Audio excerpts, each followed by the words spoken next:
Thanks very much. Good evening. This is the point where I find out the people that we haven't found out their names. So look in the audience for someone whose name we don't know.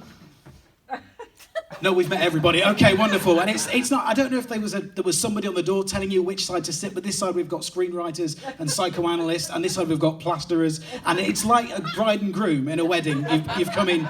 You've been told exactly where to go. My name is James. I'm a 36-year-old man clinging to the haircut of a much younger person. But tonight, I feel like we're sharing this evening. I feel like it's the time to tell you. When I write things down, I make notes on my phone. Does anyone like gadgets? Do you like phones? Things like that. I like my phone. I make gadgets, but I'm always plagued by the bane of my life, which is autocorrect. I've been caught out by autocorrect. Ducking autocorrect. Every time. It's very, very difficult. It's the bane. We were promised that autocorrect was going to make things easier. Autocorrect was going to learn how we talked and make things easier. Messages would go, they'd fly from our phones. But it never happened. My daughter, her name is Molly. Write that one down. It gets a laugh. My daughter, her name is Sophie. That's funnier. We'll go with no, but her name is Molly. And so when I type in Molly or Molly's into my phone, which I have to do a lot, things like, I've accidentally left Molly at the playground. Didn't Molly used to have 2 ears? Things like that. And whenever I type the word Molly or Molly's into my phone, it changes it to milking. And it's never learnt. It's never learnt that Molly is the word that I want to take. So it takes milk. So I send my wife a text. She's at work, and a text arrives on her phone. It says, I'm at the girls, watching them do gym, milking all over the place. And this is the message that arrives on my wife's phone. Only a couple of weeks ago, I had to send her a message. It's not my fault, it's the technology. I sent her a message that said, we'll be late back from parents' evening, got carried away with milking teacher. This is why I'm not allowed on the PTA. But it's not my fault, it's the technology. I suppose it's better than the other way around. Had a lovely day out with the farm. Was fantastic to watch the farmer get a grip on Molly. Do you see how that would be worse? But my wife has to suffer with things. My wife, I've been together for 11 years. 11 years? My wife is the funniest person I know, which is a shame for you because she's at home looking after the kids tonight. But she's the funniest person I know. She said to me, she always gives me confidence. She says, go out and do comedy, do your comedy. Well, she says, go out. I assume she says the comedy bit afterwards once I'm out of earshot. But she's one of the funniest people I know, and she's always encouraged me. She told me that I laughed her into bed. I laughed her into bed.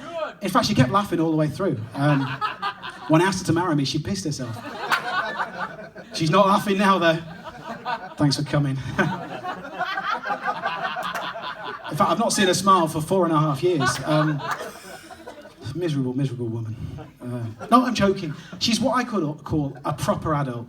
I don't class myself really as a proper adult. I find myself referring to the adults as my in-laws, the adults. But I am a proper adult. But she's a proper adult. She knows. She knows when to do the dinner money. She knows the nights that the bins go out. She knows how to put the clothes on a radiator so the sleeves are dry. She's never left the house with moist sleeves. That's actually the punchline to another joke. But she knows these things, and she has to put up with me. Ladies, we have to be told. I'm a modern man. I'm a modern man. I've been known to moisturise. Amen. Yeah. I'm not going to start preaching, but I am modern. I cook, I clean, I play with our kids. Our kids, I play with our kids. That's the best kids to play with. But you have to tell us. You have to tell us, ladies. You have to let us know. And I know what you're saying. Oh, we shouldn't have to tell you. Not in that voice. That's patronising, I know. But you do. We need a list. We need prompts. We need to know exactly what. I believe that in the 1950s, men weren't really misogynists like you see in Mad Men and things like that. They just didn't know what to do. They just needed telling. Don Draper would happily get the washing in off the line if he just knew that was what he had to do. It's true. But ladies and gentlemen, I try at home. I try my very best, and I try when I go out.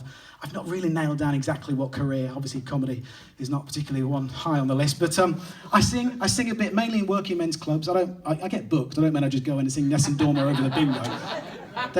And it's like a different world. I don't know if anyone's been to a northern working men's club. There's a lot of psychoanalysts that frequent the Will Tappers at Shunter Social Club. But if you've not, it's a different. I was singing recently, and I was singing away, and I just want to dance the night away. That's right, oh yeah. And a man climbed up on the stage, and he dragged a metal table right across the front. And if you should see it,